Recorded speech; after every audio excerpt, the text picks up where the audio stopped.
What you use the term AI search. How will that be any different from a Google search? I mean, it seems like Google is AI for search. I don't understand the difference. So normally when you would search for, say you were served divorce papers, that people would search, I just served divorce papers. What do I do? For example. And if you were a divorce lawyer, you would write a blog about that. And what would end up happening is when people search that, they would come to your website, they would read this long-winded blog, and they'd get the data points that they needed to figure out, okay, where do I go? How do I hire a lawyer? What do I look for? Now, what we have on ChatGPT or even at the top of Google, people will see now when you search questions like that could be easily answered in a couple bullet points. You're looking at the top of Google and Google says, okay, the AI just pulled the main points. You got to go here. You got to do this. And then people don't even scroll down on the page. So they don't end up coming to your website to read that blog. So you've now lost that traffic that you could potentially convert into a lead.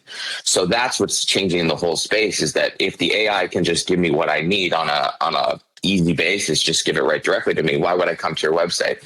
And so then you're seeing now all businesses, not just lawyers, you're seeing them lose substantial amount of traffic. I mean, I got a call from one of my clients that the traffic's down 25%. I said, yeah, for everybody across the board. That's just the new normal. But it doesn't mean that those people aren't going to go anywhere. I mean, the population's not shrinking. So you then have to find new ways to connect with them. Things like Google Local, right? If you're searching in the Google Maps for a massage near you, that's not going to go away because I still need to connect you from point A to point B. But what's going to go away is using cheap content to try to generate traffic to the websites, or even just strong content, but it's just going to change in general, because if I can open ChatGPT and get the answer, I won't be on your website anytime soon. So what's the solution then, Jordan? You've painted quite a catastrophic situation. I'm about to go and fire my SEO people. What are we going to replace it with? It's okay. You can hire me. It's fine. We'll do a better job anyways. Well, no, we were a generalized marketing agency for about 12 years. So we do take on non-legal clients, but our predominant branding is legal. Well, we work with pharmaceutical companies and Brookfield Asset Management, big companies like that. But I think what's going to be happening in that space is you're going to, what I say to people, and this is really important for people to understand, is what's going to conquer AI and what's going to help you stand out is what makes you human. Right? It's still a computer at the end of the day. So if you're writing blogs that really connect with people, talk about client stories, how you built your business, maybe your family, that's not something that an AI can replicate. So we want to lean into that. And then we want to also do things like when we're optimizing our SEO, we want to optimize it for voice search, because a lot of the searches will now be voice.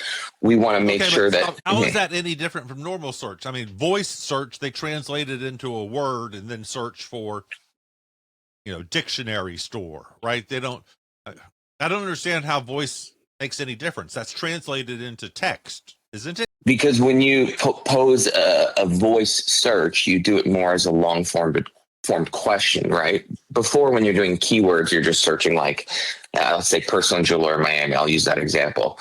Now, if you're searching like, hey, where can I find this? How do I know how to do this? You start to basically form your SEO around how people would actually search on these apps. And then you do also things like you don't use certain characters, you don't use certain spacing, because what you want to do is have the AI, whether it's Claude, ChatGPT or whatnot, connect like a human, right? So it's saying, oh, that sounds like something that someone would search. I think I'm going to give you this law firm as an example of something. So the people that are going to do that are going to be way ahead moving forward. And then also things like tagging your images, tagging your videos, doing things that so basically it can find you.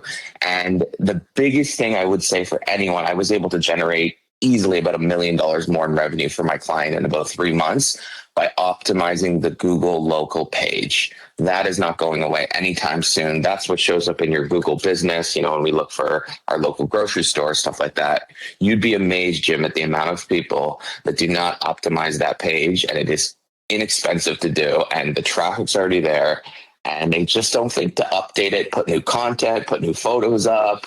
It's amazing to me.